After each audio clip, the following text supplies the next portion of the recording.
अल्लाह ने चूँकि पाकीज़गी को, प्योरीफिकेशन को, तज़किये को टारगेट किया है तो वो खाने पीने में भी किया है। चुनांचे वो तमाम जानवर जिनमें दरिंदगी पाई जाती है वो हराम कर दिए गए। आपको सिर्फ़ चौपाए खाने, ज़िबा करने या उनका गोश्त खाने का हक़ दिया गया है।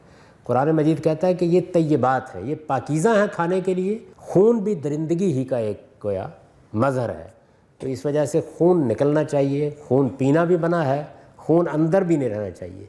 इसी वजह से मुर्दार को, हालांकि उसकी मौत अल्लाह की तरफ से आती है, उसे हराम कर दिया गया कि उससे खून नहीं निकलता। तो आप जानवर की जान लेंगे किसी ऐसे तरीके से, वो तरीका कोई लाजिम नहीं किया गया, लेकिन जान लेते वक्त खून को निकलना चाहिए, ये ज़रूरी है। बस इसके बाद आप किसी मशीन से करें, आप किसी और चीज़ से करें, ये चीज़ें हैं अल्लाह के नाम पर किया जाएगा। उसका नाम लेके, नाम लेने वाले के लिए ज़रूरी है कि वो खुदा को मानने वाला हो और खून हर हाल में निकलना चाहिए।